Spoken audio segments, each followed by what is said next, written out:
Γεια σας, καλώς ήρθατε στο κανάλι μου. Καλώς ήρθατε σε ένα ακόμη μάθημα. Σήμερα θα μάθουμε πώς σχηματίζεται ο παρατατικός της ενεργητικής φωνής.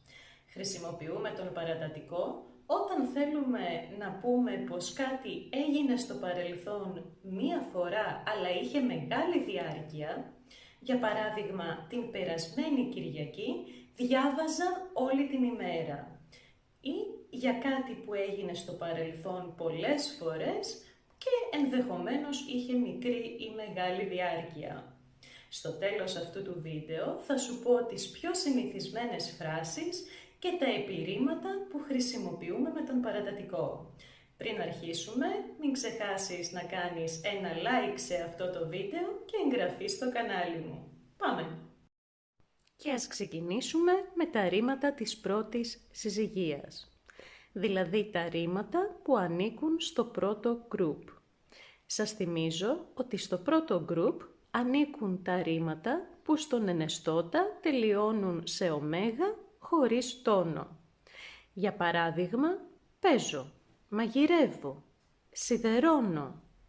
Στην περιγραφή θα σας αφήσω τα link από προηγούμενα βίντεο στα οποία είδαμε αναλυτικά όλες τις καταλήξεις που έχουμε στο πρώτο group. Και εκεί θα βρείτε λίστες με τα ρήματα που χρησιμοποιούμε πιο συχνά στην καθημερινή μας ζωή. Σας προτείνω να τα δείτε. Ο σχηματισμός του παρατατικού είναι πολύ πιο εύκολος από τον σχηματισμό του αορίστου. Παίρνουμε το πρώτο πρόσωπο του ενεστώτα και ακολουθούμε 3 βήματα. Τα βήματα αυτά ισχύουν για όλα τα ρήματα που ανήκουν στο πρώτο group. Ας πούμε ότι έχουμε το ρήμα χτενίζω. Πρώτο βήμα.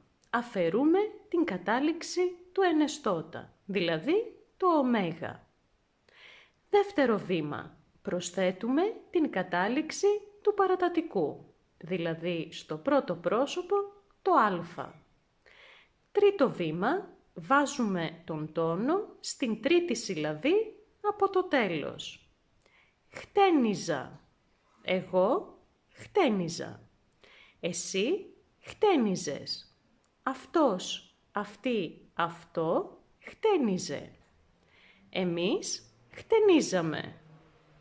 Εσείς χτενίζατε. Αυτοί, αυτές, αυτά χτένιζαν ή χτενίζανε. Όπως βλέπετε, οι καταλήξεις των ρημάτων της πρώτης συζυγίας στον παρατατικό είναι ίδιες με τις καταλήξεις του αορίστου. Τι συμβαίνει όμως όταν έχουμε ένα δισύλλαβο ρήμα που ανήκει στην πρώτη συζυγία? Ας πάρουμε το ρήμα παίζω. Θα ακολουθήσουμε αρχικά τα πρώτα βήματα που είδαμε πριν. Πρώτο βήμα. Παίρνουμε το πρώτο πρόσωπο του ενεστώτα και αφαιρούμε την κατάληξη. Δεύτερο βήμα. Προσθέτουμε την κατάληξη του παρατατικού.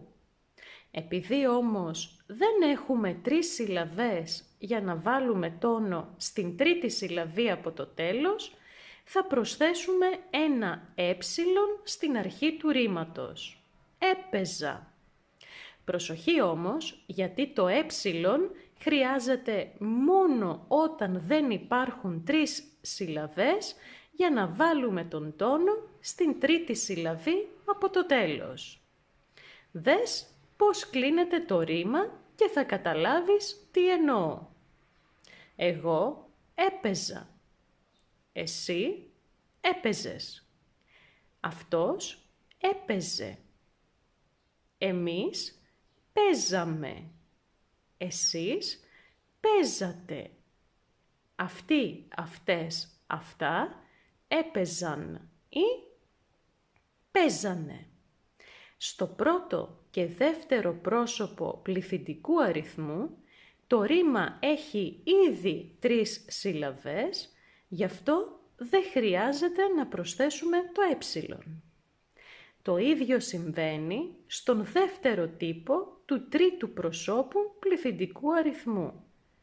Παίζανε, υπάρχουν ήδη 3 σύλλαβες και μπορούμε να βάλουμε τον τόνο εκεί που θέλουμε.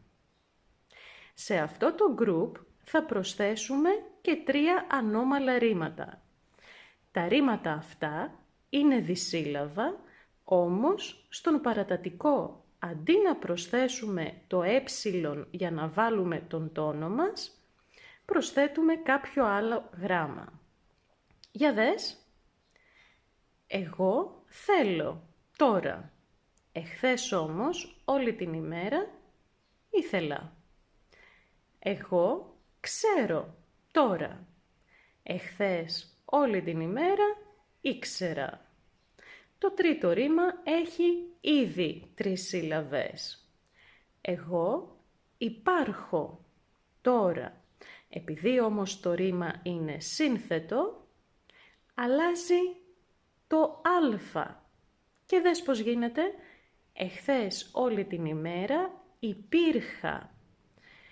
Το γράμμα αυτό αλλάζει γιατί πηγαίνει σύμφωνα με τους κανόνες που είχαμε στα αρχαία ελληνικά. Δεν είναι ανάγκη να τους γνωρίζεις, μπορείς απλώς να θυμάσαι ότι είναι ένα ανώμαλο ρήμα και το υπάρχω στον παρατατικό γίνεται υπήρχα. Πάμε τώρα στον τύπο ΑΒ. Σε αυτή την κατηγορία ανήκουν 6 ρήματα, τα οποία όπως ξέρετε κλείνονται διαφορετικά και στον ενεστώτα. Για να σχηματίσουμε τον παρατατικό αυτών των ρημάτων θα ακολουθήσουμε 4 βήματα. Ας πούμε ότι θέλουμε να σχηματίσουμε τον παρατατικό του ρήματος ακούω. Πρώτο βήμα. Αφαιρούμε την κατάληξη του ενεστώτα, δηλαδή το ωμέγα. Δεύτερο βήμα. Προσθέτουμε ένα γάμα. Τρίτο βήμα. Μετά το γάμα προσθέτουμε την κατάληξη του παρατατικού. Και τέταρτο βήμα, βάζουμε τον τόνο στην τρίτη από το τέλος συλλαβή. Εγώ άκουγα. Εσύ άκουγες. Αυτός, αυτή, αυτό άκουγε. Εμείς ακούγαμε. Εσείς ακούγατε. Αυτοί, αυτές, αυτά άκουγαν ή ακούγανε. Με τον ίδιο τρόπο το ρήμα καίω στον παρατατικό γίνεται έκαιγα. Το ρήμα λέω γίνεται έλεγα. Το ρήμα κλαίω γίνεται έκλαιγα. Το ρήμα τρώω γίνεται έτρωγα. Και το ρήμα φταίω γίνεται έφταιγα. Ας περάσουμε στα β1 ρήματα. Στα ρήματα δηλαδή που στον ενεστώτα τελειώνουν σε άο και σε ωμέγα με τόνο. Όπως το ρήμα αγαπάω, αγαπώ. Στην περιγραφή θα βρείτε link από τα βίντεο που ανέβασα με τον ενεστώτα των ρημάτων αυτών. Ο σχηματισμός του παρατατικού των ρημάτων αυτών είναι πολύ εύκολος. Πρώτο βήμα, αφαιρούμε την κατάληξη του ενεστώτα. Μετά βάζουμε τις καταλήξεις του παρατατικού. Οι καταλήξεις αυτές είναι πάντα ίδιες και ο τόνος μένει στις συλλαβές των καταλήξεων αυτών. Δεν χρειάζεται δηλαδή να βάλουμε τον τόνο στην τρίτη από το τέλος συλλαβή. Και λέμε, εγώ αγαπούσα. Εσύ αγαπούσες. Αυτός αγαπούσε. Εμείς αγαπούσαμε. Εσείς αγαπούσατε. Αυτοί, αυτές, αυτά αγαπούσαν ή αγαπούσανε. Τα ρήματα τύπου Β1 κλείνονται και με διαφορετικό τρόπο. Μπορούν δηλαδή να πάρουν διαφορετικές καταλήξεις. Σε αυτή την περίπτωση, από το πρώτο πρόσωπο του ενεστώτα αφαιρούμε πάλι την κατάληξη και προσθέτουμε αυτές τις καταλήξεις. Σε αυτή την περίπτωση προσέχουμε ο τόνος να είναι στην τρίτη συλλαβή από το τέλος. Εγώ πέρναγα, εσύ πέρναγες, αυτός, αυτή, αυτό πέρναγε. Εμείς περνάγαμε, εσείς περνάγατε, αυτοί, αυτές, αυτά πέρναγαν.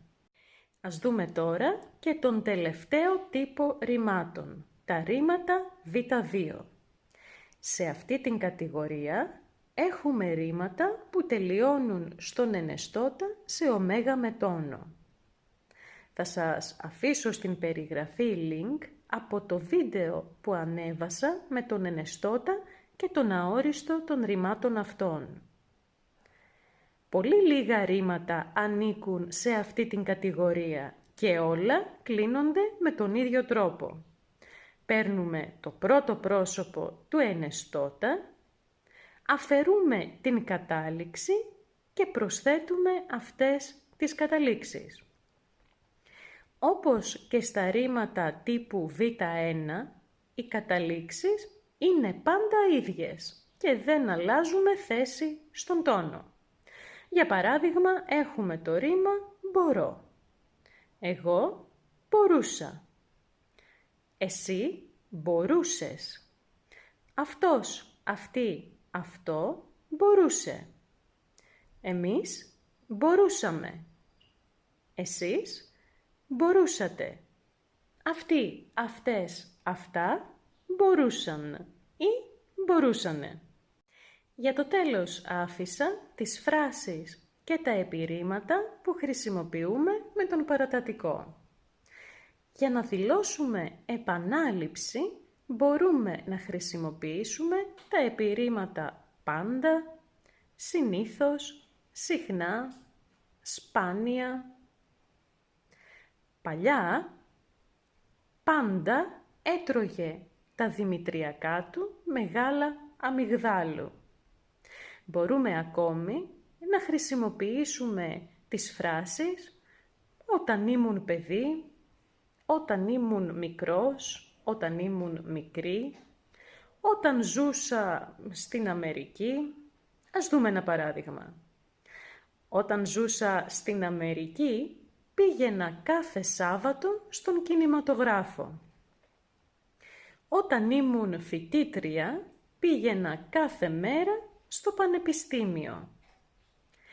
Για να δηλώσουμε διάρκεια, μπορούμε να χρησιμοποιήσουμε τις φράσεις όλη τη μέρα, όλο το βράδυ, όλη την εβδομάδα, όλο τον μήνα, όλο τον χρόνο, αλλά και το επίρρημα συνέχεια.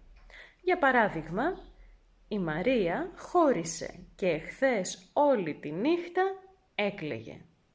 Να θυμάστε ότι τον παρατατικό χρησιμοποιούμε επίσης για να πούμε ότι κάτι έγινε στο παρελθόν από μία συγκεκριμένη ώρα μέχρι μία συγκεκριμένη ώρα.